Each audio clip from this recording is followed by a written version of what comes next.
agradecer enormemente a nuestro invitado Miguel Lorente y nuestra invitada Julia Torres por acompañarnos. Os tengo que decir que ha sido súper complicado poder agendar con Miguel, por eso también agradecerle a él el esfuerzo enorme, porque no podéis imaginaros los WhatsApp que estuvimos mandándonos intentando ajustar las fechas, porque bueno, es una persona muy comprometida que quiere responder a todas las personas y entidades y organismos que quieren contar con él y con su experiencia, y creo que es de las personas que no saben decir que no, ¿no? Si no me equivoco, ¿no, Miguel Lorente? Así que estamos enormemente agradecidas desde la delegación por estar contigo y por estar junto a Julia. Si me permitís, os comento un poco cómo va a ir este foro. Vamos a tener las dos intervenciones, vamos a hacerlas de forma continuada. Yo primero presento a Miguel Lorente y después os presentaré a Julia Torres. Pero el debate será después, ¿vale, cariños? Así que voy a empezar explicando. La mayoría de las personas que nos acompañan, estoy segura que lo conocéis, pero sí quisiera hacer un poquito referencia a su currículum. Como sabéis, es uno de los expertos en violencia de género más importantes de nuestro país, reconocido internacionalmente. Como ha comentado Rafael, nuestro delegado Rafa ha recibido numerosos premios y actualmente acaba de recibir la condecoración al mérito de la Guardia Civil. Él es doctor en Medicina y Cirugía, especialista en Medicina Legal y Forense, profesor titular de Medicina Legal en la Universidad de Granada. Es académico de la Real Academia de Medicina y Cirugía de Granada desde el año 1996. A lo largo de su extensa trayectoria profesional, ha desempeñado diferentes cargos como el de director del Instituto de Medicina Legal de Granada o el de director general de Asistencia Jurídica a Víctimas de Violencia en Andalucía.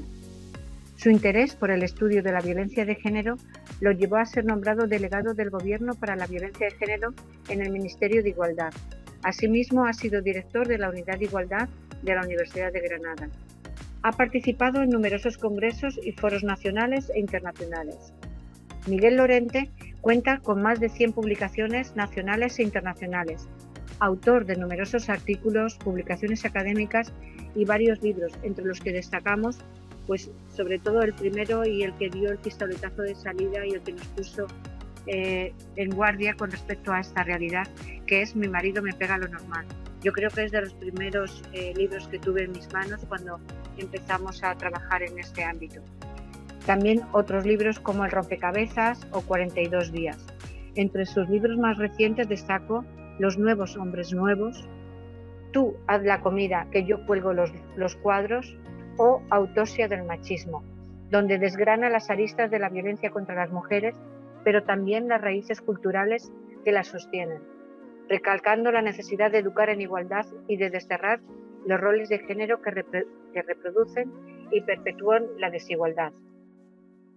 Sin embargo, queremos destacar que por encima de sus méritos profesionales y este extenso currículum, que yo he hecho simplemente una pequeña semblanza de todo su trabajo, queremos hacer hincapié en su compromiso con la igualdad, el feminismo y los derechos en defensa de las mujeres.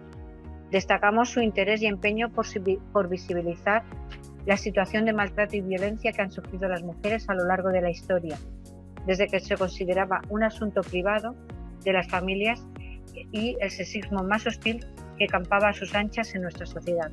Precisamente en estos momentos tenemos que estar muy alerta.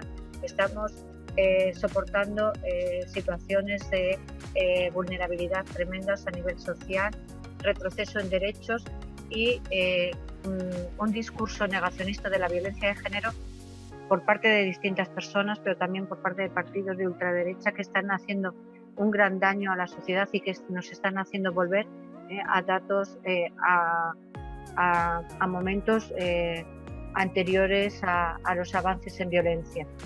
Sin más, quiero dejaros con el saber de Miguel Lorente y compartirlo con todas nosotras y nosotros. Gracias, Miguel. Muchas gracias, Charo. Encantado y feliz de estar en Dos Hermanas, aunque sea de manera virtual, pero siempre el corazón late allí donde te convocan y hoy los latidos parten desde 2 hermanas, con lo cual me hace muy feliz regresar allí y espero que pronto volvamos a hacerlo en contacto. Y quiero agradecer a Alicia también el trabajo y la presentación de este webinario y a Rafael el trabajo que está haciendo desde la concejalía. Y quiero que le transmitáis a Carlos Toscano, con el que tuve la posibilidad de trabajar estrechamente en la Consejería de Justicia, pues un abrazo desde su pueblo, aunque sea de esta manera tan diferente, ¿no? Y agradecer a todas las personas que habéis citado y que se convocan hoy en este webinario para de alguna manera pues seguir trabajando, seguir compartiendo, seguir aportando lo que necesitamos, ¿no? Ese conocimiento para desenmascarar toda la realidad camuflada de coherencia, de sentido, cuando es totalmente lo contrario, una realidad levantada sobre la posición androcéntrica y por lo tanto revestida de esa universalidad con la que pretenden hacer pasar a la referencia de la masculinidad. Porque como muy bien decías, Charo, cuando hablamos de historia, la historia de la humanidad es la historia del machismo, ¿no? Y creo que es importante que veamos que esos cambios que hemos ido logrando, que se han ido alcanzando, siempre han sido cambios en términos de conquista, no en términos de reconocimiento de la injusticia que supone la desigualdad y el propio machismo. Por lo tanto, ahora estamos en un momento trascendente porque el machismo es consciente de que estamos cuestionando ya no solo la gestión de su realidad, sino que la propia esencia de su significado, ¿no? Y ahí es donde tenemos que seguir avanzando para poder desarticular la construcción cultural. Cuando hablan de estas posiciones conservadoras y tradicionales de guerra cultural, como hemos visto que hace con frecuencia Cayetana Álvarez de Toledo, pero también otras posiciones que entienden que todo lo que se está produciendo es un ataque a su construcción cultural, a su modelo, pues están siendo muy gráficas y muy gráficos en esa expresión, ¿no? Porque en el fondo están percibiendo esta transformación social como un ataque, como un cuestionamiento, como una guerra, cuando estamos hablando de paz, estamos hablando de derechos humanos, estamos hablando de convivencia, estamos hablando de armonía, estamos hablando de igualdad, no de guerra ni de arrebatarle nada a nadie, salvo la distribución de lo que ha sido el uso de esos elementos para satisfacer posiciones interesadas y privilegios, ¿no? Y eso es lo que estamos tratando de redistribuir en términos de justicia, no en términos de conquista o de arrebatarle nada a nadie, puesto que todo lo que tienen de más, como muchas veces lo hemos hablado los hombres, lo tenemos porque se lo hemos quitado en derechos a las mujeres. No hay otra opción. Cuando tenemos más tiempo cada día es porque se lo hemos quitado a las mujeres a través de la sobrecarga de trabajo en lo doméstico, en el cuidado de hijos e hijas. Cuando tenemos más puestos de responsabilidad no es porque tengamos más capacidad, sino porque le hemos quitado oportunidades a las mujeres para poder alcanzar esos puestos de responsabilidad. En definitiva, tratar de analizar esa evolución en lo que es un poco la idea y el título que nos convocaba esta tarde en la conferencia que hemos planteado, ¿no? El machismo y su violencia adaptativa. Y voy a utilizar para ello una presentación, de manera que podamos compartir algunos de los datos y de las informaciones y de esa manera pues hacerlo más llevadero, ¿no? Fijaos que yo creo que es muy importante esa idea de machismo como elemento que esencial del planteamiento. Es decir, no solo se trata de abordar la violencia como resultado, sino que entendamos que esa violencia es la consecuencia del machismo, ¿no? Y por lo tanto estamos ante una violencia estructural, algo muy diferente al resto de las violencias cuando hablamos de esa violencia que intenta alterar la convivencia que nos hemos dado. Cuando hablamos de violencia de género, cuando hablamos de violencia estructural, estamos hablando de una violencia que parte de las propias referencias sobre las que organizamos la convivencia. De manera que cuando se construye la referencia cultural, la cultura, sobre esa visión androcéntrica, desde esas posiciones que los hombres han decidido que son las que deben de organizar las relaciones en la propia sociedad, estamos viendo que se trata de una construcción interesada, de una construcción inclinada hacia el lado de los hombres, hacia el lado de lo masculino. Y esa construcción conforme ha ido evolucionando, conforme ha ido creciendo, conforme se ha ido haciendo más compleja, necesita, como tantas veces hemos expresado, de un elemento que sustente, de varios elementos que sustentan esa construcción. Y uno de ellos es la violencia contra las mujeres. Es decir, la violencia contra las mujeres no es una deriva o es un resultado puntual de lo que es el machismo, de lo que es esa construcción androcéntrica, sino que es elemento esencial para poder mantener la injusticia que supone la construcción cultural androcéntrica. Sin el uso de la violencia contra las mujeres, sin el uso de esa posibilidad de agredir, atacar o de la amenaza de hacerlo, habría sido imposible mantener durante tanto tiempo esa construcción volcada a favor de los hombres. Por eso, cuando las circunstancias sociales cambian, cuando la situación social se va modificando, la violencia de género también se modifica, pero sin renunciar a ella. Lo sorprendente es que, a pesar de todos los logros, de todos los avances, del reconocimiento de los derechos humanos, de la democracia como sistema y como organización social, a pesar de todo lo que hemos logrado, en ningún momento ha desaparecido la violencia contra las mujeres. Se ha ido adaptando a las nuevas realidades. Y esa situación hace que, conforme haya más crítica hacia la construcción social, pues resulta que también hay más violencia, otras formas de ejercer la violencia contra las mujeres, porque en ningún momento se quiere renunciar a esa construcción de poder que es el machismo. El machismo no es una deriva, no es una situación incontrolada, sino que es toda una estrategia para mantener el orden que se ha considerado necesario para mantener esas jerarquías, esas desigualdades, para relacionarnos de manera que quienes ocupan las posiciones de autoridad, de privilegio, pues tengan sus beneficios. Por eso el objetivo fundamental de la violencia de género es el control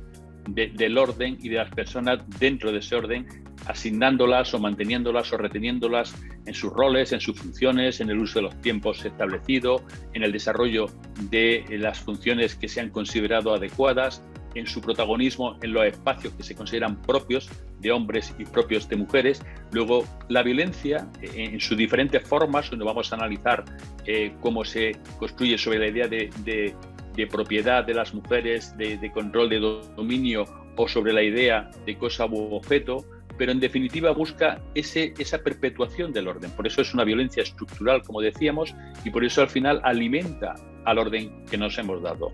Porque cuando los hombres dicen yo no soy maltratador, no quiere decir que no formen parte de esa construcción si no hacen algo para acabar con ella. Porque cuando un maltratador utiliza la violencia, al final está reforzando esa idea de normalidad que hay en la violencia contra las mujeres. Y cuando se refuerza esa idea de normalidad que hay en la violencia contra las mujeres, se está defendiendo y manteniendo el orden por el cual todos los hombres tenemos ventajas, tenemos beneficios, tenemos privilegios. Luego, al final, nuestra pasividad nos hace cómplices en el sentido de que formamos parte de esa construcción cultural que la violencia refuerza y que permite, de alguna manera, obtener ventajas para todos los hombres con independencia de que usen la violencia como golpe, como agresión o simplemente se mantengan distantes ante esa realidad. Por eso es muy importante entender que cuando hablamos de violencia estamos hablando de esa adaptación y que en todo momento histórico ha habido distintas formas de ejercer la violencia. A las mujeres se las ha condenado a la hoguera, se las ha lapidado, se ha apuñalado durante épocas en las que no había otros instrumentos para generar esa capacidad lesiva y mortal. También se les arroja ácido o se utilizan distintas sustancias para deformarlas, incluso para agredirlas y matarlas a través de un procedimiento especialmente doloroso y lento. Y por supuesto, en cuanto ha habido posibilidad, y como vemos ahora también, se utilizan las armas de fuego. Luego, la violencia no ha sido una situación que se ha incorporado cuando la cultura ha conseguido, alcanzar determinadas referencias, sino que siempre ha estado presente con las distintas formas que la han caracterizado. ¿Y qué ocurre en el momento actual? Pues en el momento actual estamos ante lo que se denomina la cultura digital, una forma de organizarnos sobre referencias que modifican la manera de gestionar el conocimiento y la manera de obtener conocimiento. Pero es muy importante que entendamos que esa cultura es parte del machismo. Es decir, que la cultura digital no es una manera diferente de abordar el conocimiento que existe en la realidad, sino que es una forma de desarrollar con otros instrumentos la construcción cultural que ya existe. Porque siempre hemos comentado, en alguna ocasión, hemos compartido esa idea esencial que tenemos que interiorizar para poder ser eficaces en la prevención y para poder ser eficaces en la erradicación de la violencia contra las mujeres. Entender que el machismo es cultura, no es la conducta resultante de una cultura no machista, no androcéntrica, no patriarcal, sino que la propia construcción de la normalidad es el machismo. Por lo tanto, el machismo es cultura, no solo la conducta que se produce en determinadas ocasiones y que vemos en determinadas circunstancias, sino que es cultura. Y esa cultura es conocimiento. Es expresión cultural en forma de literatura, sino que, como ahora veremos, la cultura es conocimiento y el conocimiento es androcéntrico. Es decir, han sido los hombres, como recoge la definición de Matt Ripley, quienes han sido los encargados de incorporar las ideas, los inventos, para facilitar la reacción de esa conciencia a lo que es la organización social y nuestra propia manera de entender nuestra identidad. Lo que ha sido históricamente la manera de entender lo que significa ser hombre y lo que significa históricamente la idea de ser mujer según esa construcción cultural. Si nos vamos al diccionario, fijaos que tenemos las referencias y las definiciones muy claras, ¿no? Cuando hablamos de cultura, como es en la parte superior, el propio diccionario habla de ese conocimiento, que cultura es el conocimiento que permite desarrollar un juicio crítico, es decir, tomar conciencia de la realidad, o bien los modos de vida, las costumbres, esos conocimientos que tenemos sobre lo que es nuestra convivencia y el desarrollo posterior de formas, en distintas formas de expresión artística o de cualquier otra manera, pero siempre sobre la base de ese conocimiento.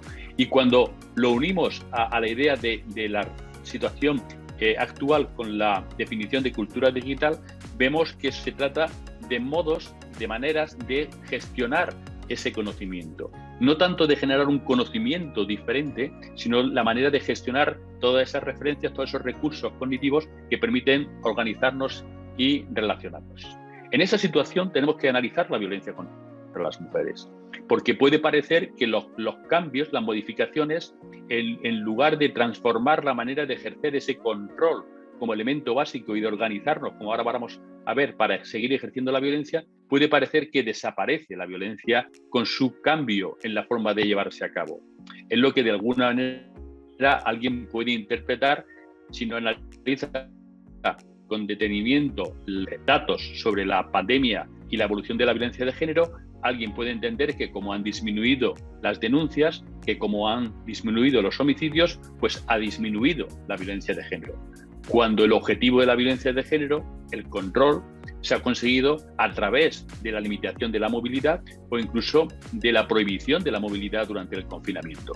Los agresores tenían lo que necesitaban y lo han utilizado para seguir ejerciendo ese control a través de la violencia. Por eso, analizando los datos, sabemos que la violencia ha aumentado con el aumento del número de llamadas al 016 y con ese riesgo acumulado que se ha traducido que cuando ha acabado el estado de alarma, en mayo de este año se produjeron 9 homicidios y en junio se produjeron 11 homicidios, ¿no? Por ese riesgo acumulado, riesgo de letalidad acumulado, derivado de ese control mantenido a través de la limitación de la movilidad y del confinamiento. Y cuando hablamos de la violencia de género, de la violencia contra las mujeres, estamos hablando, como hemos compartido en otras ocasiones, de una realidad que afecta al 33% de las mujeres del planeta, solo en el contexto de la relación de pareja. Y como veis en el gráfico de la OMS, en el contexto de la región de Europa, pues el 23,2% de las mujeres van a sufrir violencia en algún momento de su vida.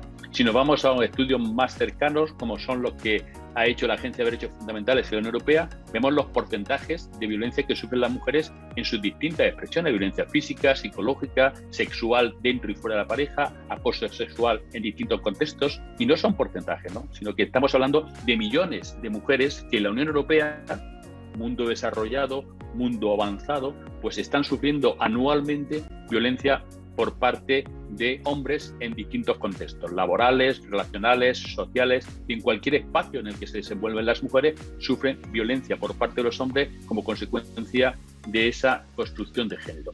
Una violencia que se acumula, que no es una violencia ocasional, puntual, que ocurre en un lugar concreto ante unas circunstancias específicas, sino que es una violencia de continuidad. Y vemos en los dos últimos informes de Naciones Unidas sobre la evolución de los homicidios en el planeta que la situación de los femicidios, de los homicidios de las mujeres por motivos de género, han aumentado en estos años un casi 15%, asesinando a 50.000 mujeres al año en el planeta. Es decir, asesinando a una mujer en el planeta, en algún lugar del planeta, cada 10 minutos. Esta tarde, aproximadamente 6 o 12 mujeres van a ser asesinadas, mientras que estamos trabajando sobre la manera de acabar con esta realidad que lleva a cabo esta violencia desde la normalidad. Porque no estamos hablando de grupos de criminales organizados, sino que estamos hablando de hombres considerados normales que terminan usando la violencia y llegando hasta el homicidio de la mujer con la que comparte una relación de pareja. Y fijaos que la situación es tan terrible que el 58% de todos los homicidios que sufren las mujeres en el planeta los sufren en sus casas, por parte de sus parejas, el 34%, y el 24% por otros hombres del contexto familiar. Pero las mujeres son asesinadas en sus casas. El lugar de mayor riesgo para las mujeres en cuanto a violencia de género es el hogar. No callejones oscuros de barrios periféricos de grandes ciudades, sino el hogar, que es donde son asesinadas fundamentalmente y donde son agredidas sexualmente. El 63% de todas las agresiones sexuales se producen dentro de la relación de pareja, no en las calles, como siempre tratan de, estereotipar la imagen y la idea de violencia contra las mujeres. Por eso estamos ante una situación construida culturalmente y ante la que la sociedad y la construcción cultural responde de una manera muy gráfica y muy clara para que entendamos esa relación de la cultura con la violencia de género. Porque estamos hablando de 60 mujeres asesinadas cada año, de media. Estamos hablando de 600.000 mujeres maltratadas cada año, de media. Es decir, estamos hablando de 60 hombres que asesinan, de 600.000 hombres que maltratan. Y cuando le preguntamos a los españoles y a las españolas por los problemas que consideran de mayor gravedad para la sociedad, pues resulta que considerar grave a la violencia de género solamente lo piensa o lo considera un 0,3% de la población. Es decir, la mayor parte de la sociedad no ve como problema grave el asesinato sistemático de 60 mujeres cada año. 60 mujeres por 60 hombres desde la normalidad, porque los hombres que asesinaron, los 46 asesinos que asesinaron el año pasado, no han asesinado este año. Y este año han asesinado 37 hombres nuevos. Pero es que los que asesinaron en el año 2019, ninguno de ellos asesinaron en 2020. Y en cambio hubo 46 homicidios. Y vamos renovando, somos una sociedad capaz de generar 60 asesinos nuevos desde la normalidad. Por lo tanto, esa construcción cultural está muy presente. Y lo que hace la cultura digital no es crear la violencia contra las mujeres, sino que lo que hace es facilitar que se lleve a cabo de una manera diferente y con unas consecuencias también distintas, porque la manera de ejercer esa violencia se va a traducir, por ejemplo, en un mayor seguimiento, en una continuidad más estrecha, en una imagen más pública de la situación que el agresor quiere compartir con el resto de la sociedad, con sus redes sociales, con su grupo de conocidos, etcétera, etcétera. Luego es muy importante que entendamos la importancia de la cultura digital en cuanto a continuidad de la violencia, que es muy importante que la entendamos como continuidad del machismo, de ese conocimiento androcéntrico que se perpetúa de diferentes formas a lo largo de los siglos y que da lugar a que se ejerza de una manera diferente y con consecuencias diferentes. Y fijaos que lo que hace la cultura digital es gestionar ese conocimiento cultural a través de instrumentos nuevos, todas las tecnologías, el uso de las nuevas tecnologías, en un contexto digitalizado. ¿Por qué es tan importante esa doble relación que puede parecer la misma cosa? Porque al final esa utilización de los instrumentos digitales en un contexto digitalizado lo que genera es normalidad. Es decir, lo que genera es volver a dar un paso a favor de lo que se considera normal y que, por lo tanto, igual que antes te decía que tocarle el culo a una mujer en el pasillo de un instituto, como me han dicho a mí en algunas conferencias, eso es normal, eso no tiene mayor importancia.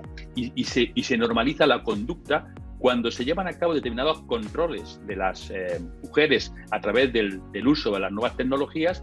Llega un momento en el que eso es normal porque el contexto digitalizado dice que eso es normal. ¿Por qué? Porque ese contexto digitalizado tiene la referencia en cuanto a conocimiento de la construcción androcéntrica. Que cambia la forma, cambia el instrumento, pero no cambia el sentido ni el significado de esa situación de violencia.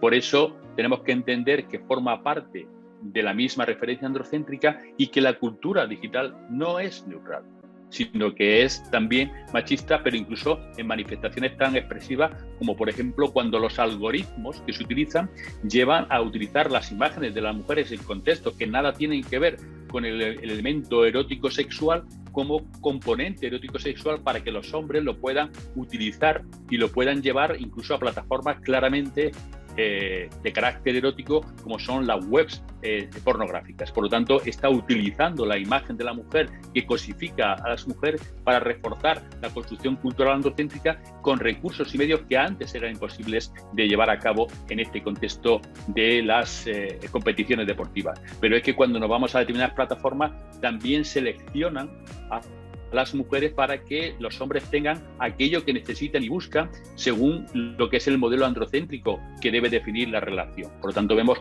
cómo los algoritmos se posicionan claramente a favor de lo que los hombres consideran que debe ser lo adecuado para mantener una relación. De manera que utilizan todos esos instrumentos para llevar a cabo esa selección. No hay una posición neutral a pesar de la tecnología y de esa apariencia de neutralidad que tiene lo tecnológico, porque lo tecnológico no deja de ser la pieza que se utiliza por parte de quien decide utilizarla para conseguir mantener esa normalidad a través de nuevos instrumentos.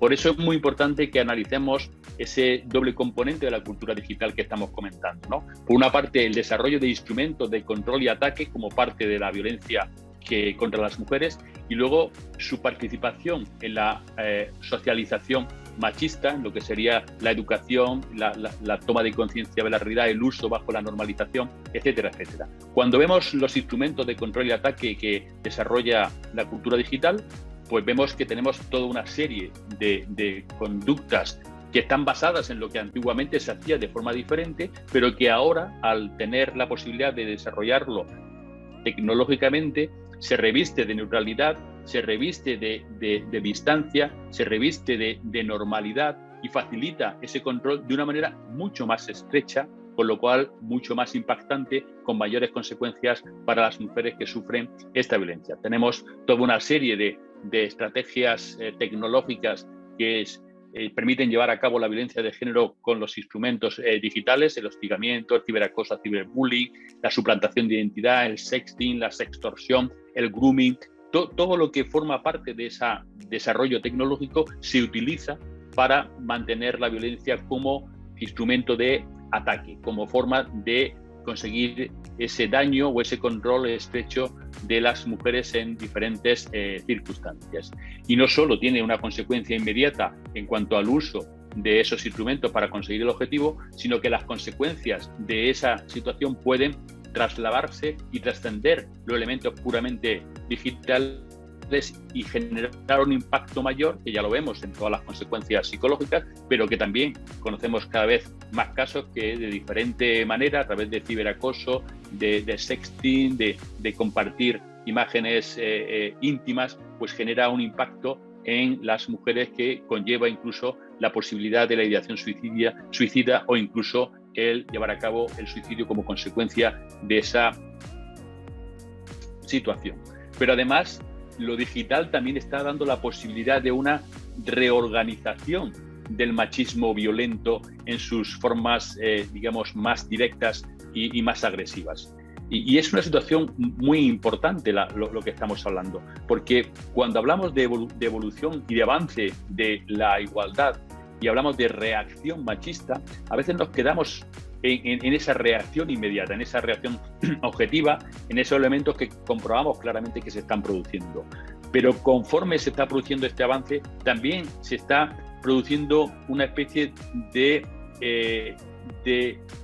resituarse ante la realidad. Es decir, ya no es solo una reacción inmediata ante determinados logros o avances, sino que hay toda una estrategia para resituarse. Hay una referencia clara a esa guerra cultural. Pues imaginaos un plano, una especie de mapa donde el machismo está resituando sus argumentos, sus ataques para organizarse ante esta transformación social que se está produciendo y que yo creo que es imparable, que por tanto tenemos que seguir trabajando, pero también siendo conscientes que toda esta reacción se está acompañando de ese resituarse para ser más eficaces en todas las estrategias de resistencia, de crítica y de ataque, no solo de contraataque, sino de todo lo que es cambiarle el sentido y el significado, como muy bien decíais al principio en la presentación del webinario, cuando hablamos de las posiciones de ultraderecha, y que recientemente hemos visto como en Chile el candidato más votado que pasa a la segunda vuelta junto con un candidato progresista es un candidato de ultraderecha, defensor de las políticas y las ideas de Pinochet. Y esta tarde, cuando volví de Madrid, me han mandado un vídeo en el que uno de los diputados elegidos de su partido defiende que se le quite el voto a las mujeres. Luego vemos que los planteamientos no son sobre cuestiones logradas en los últimos años, sino que se está incluso planteando la posibilidad de limitar los derechos de las mujeres hasta extremos insospechados para el siglo XXI. Pero están ahí, se reorganizan no solo a través de estas de lo que se denomina la manosfera y de estas webs, sino que también están potenciando la violencia contra las mujeres desde esas webs. Y todo eso se retroalimenta, es decir, de manera que, del mismo modo que la cultura digital permite utilizar nuevas formas de violencia contra las mujeres y normalizarla y presentarla como parte de la dinámica de relación entre gente joven, al mismo tiempo también se incorpora la violencia tradicional como contenido de la manosfera o de la violencia contra las mujeres. Y se plantea, pues, por ejemplo, retos como la violación, llevar a cabo agresiones sexuales como una especie de reto, o incorporar claramente agresiones sexuales cometidas por hombres, generalmente en grupo, como elemento de difusión entre los miembros del grupo o entre grupos mucho más amplios. Pero hay una retroalimentación de lo digital que facilita el uso de la violencia contra las mujeres, y el uso de la violencia contra las mujeres tradicional facilita la expansión y la utilización de los contenidos violentos en los escenarios digitales. Luego hay una retroalimentación porque estamos hablando de lo mismo, no porque estamos hablando de dos cosas distintas que se juntan, sino que estamos hablando del machismo y su adaptación a los diferentes momentos y a las diferentes circunstancias de cada momento conforme la sociedad va cambiando y va evolucionando. Por eso es muy importante que entendamos que la dimensión de la cultura digital en cuanto a la violencia de género no solo se debe de analizar en cuanto a su uso como instrumento violento, sino que también tiene un papel fundamental en estos momentos en lo que es la socialización machista, ¿no? Esa transmisión de conocimiento bajo referencias machistas que especialmente está impactando en los chicos, en los hombres más jóvenes. Y fijaos que es tan hábil y tan consciente que sabe que necesita alimentar, que necesita savia nueva, que necesita sangre nueva para mantener ese conocimiento bajo las referencias tradicionales. Y bajo esa idea de necesidad está viendo que hoy vemos aquí todos los estudios que se realizan sobre la materia, pues especialmente sobre ciberacoso, donde se recoge que vemos que los chavales y las chavalas de edades muy tempranas, el uso de Internet y el ordenador son los instrumentos habituales, no solo de trabajo, de ocio, sino de relación entre sí mismas, ¿no? Entonces, siendo conscientes de que esta cultura digital es la manera de socializarse para mucha gente joven, están recurriendo a todos estos mensajes para mantener las referencias machistas y lo están consiguiendo sobre todo en los chicos, ¿no? Lo digo porque cuando analizamos el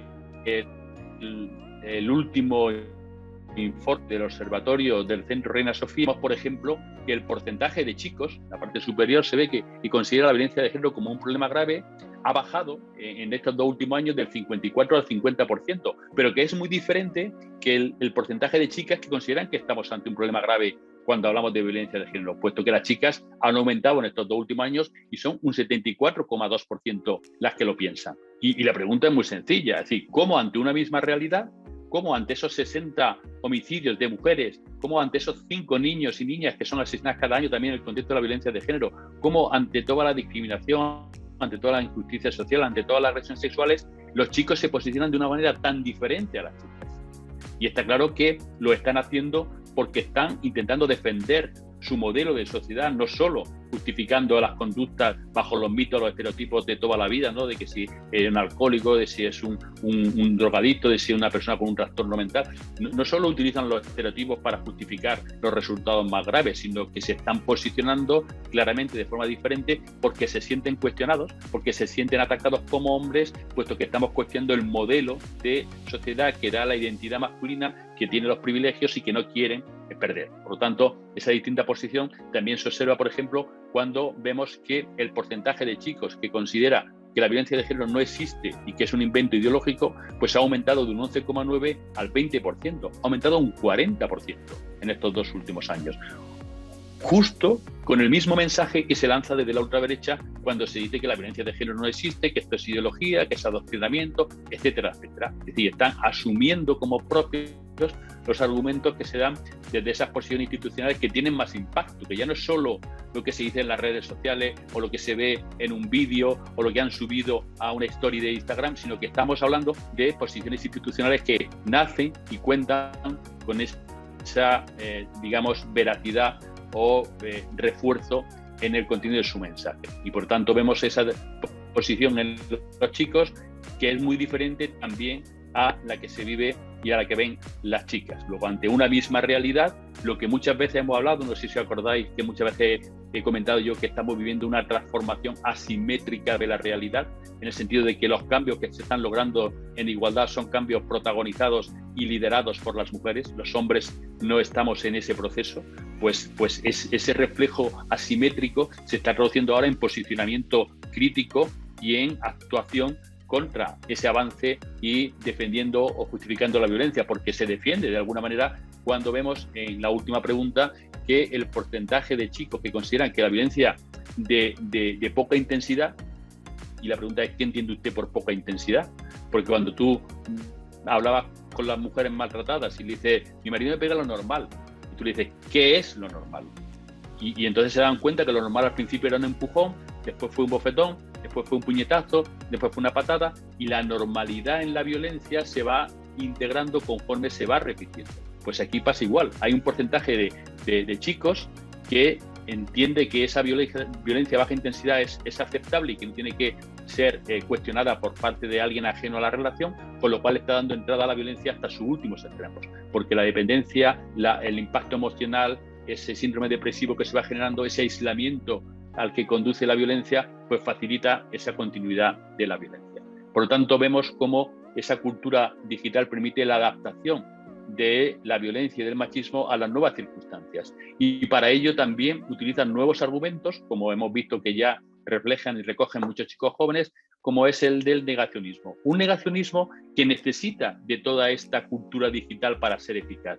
El negacionismo tenemos que entenderlo como ese cuestionamiento ideológico de la violencia.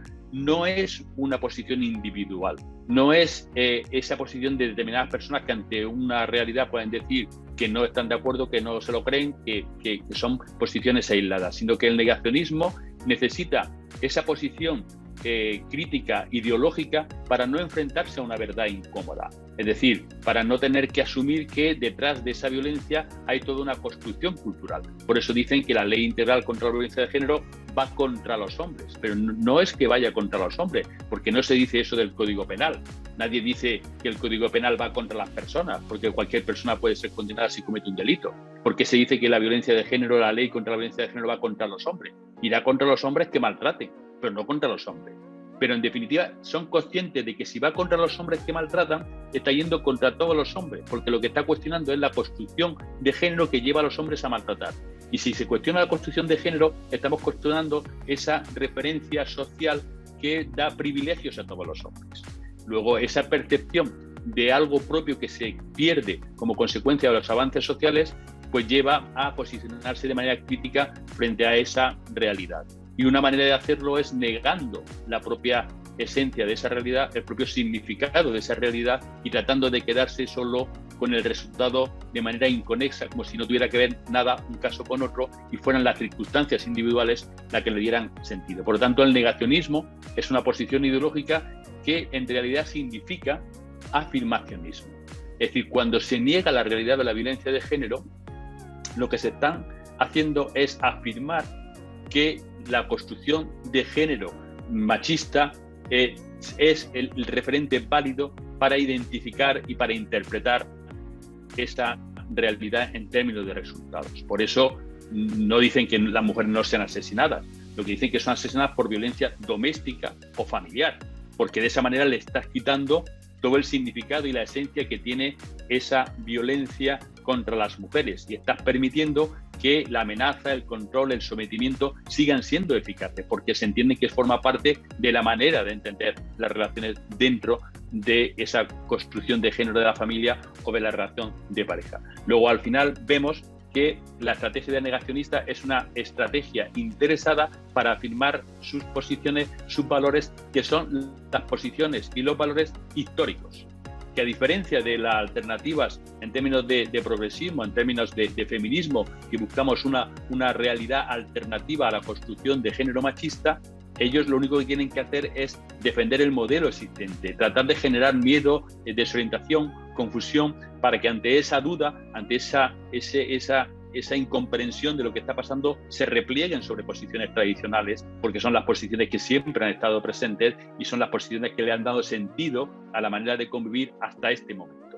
Por lo tanto, el machismo lo tiene siempre muy fácil, porque con la generación de miedo, con la idea de que esto es un ataque, de que estamos adoctrinando, de que queremos que nuestros niños y nuestras niñas pues cambien su identidad, etcétera, etcétera, todo eso genera la duda o el miedo directamente para que la gente se repliegue en posiciones tradicionales, como vemos que habitualmente utiliza la ultraderecha para intentar captar gente al lado de sus posiciones y de sus mensajes. Por lo tanto, tenemos que ser conscientes que siempre hay una afirmación detrás de esa negación, y por lo tanto que no hay neutralidad. Es muy importante entender que la pasividad siempre es actuar a favor del machismo existente.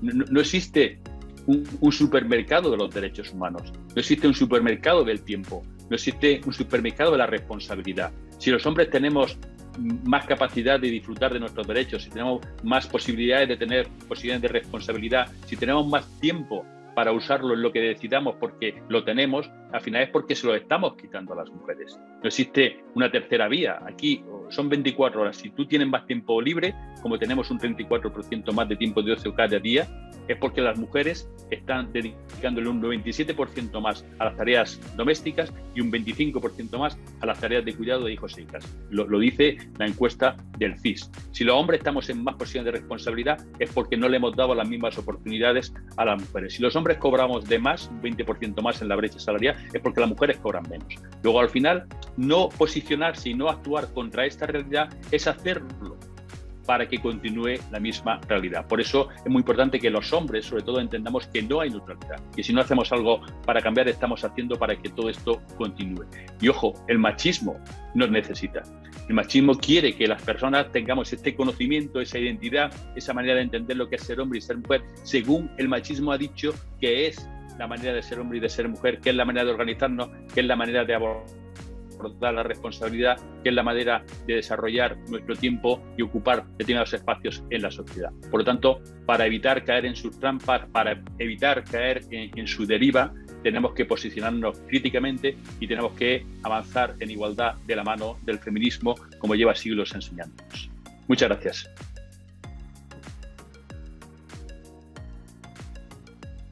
Gracias Miguel, como siempre.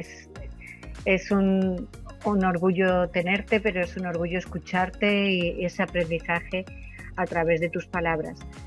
Yo me quedaría con toda la conferencia, evidentemente, pero es que hay dos ideas para mí que han sido reveladoras. Bueno, la primera, que es por la que hemos empezado, y es comentar el tema de cómo va habiendo una involución en derechos, lo que significa un aumento en violencia, y tú has dado un dato que me parece muy significativo, con ese 15% de aumento de los feminicidios, que como sociedad nos tendría que doler en el alma.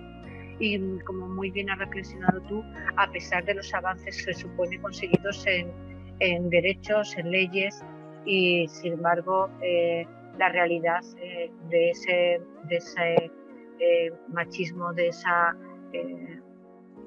esa búsqueda adaptativa para mantener el control de sus privilegios, pues se traduce en esa violencia.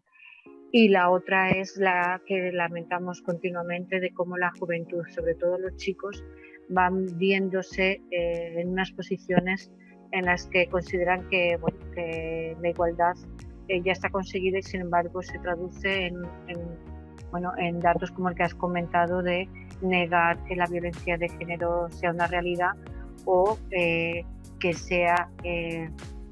no tengan el interés para erradicarla. Con lo cual, como antes comentaba Alicia, la importancia de la educación, si desde jóvenes no se implican, difícilmente vamos a combatir esta violencia. ¿De acuerdo? Pues muchas gracias, Miguel. Vamos a pasar con Julia.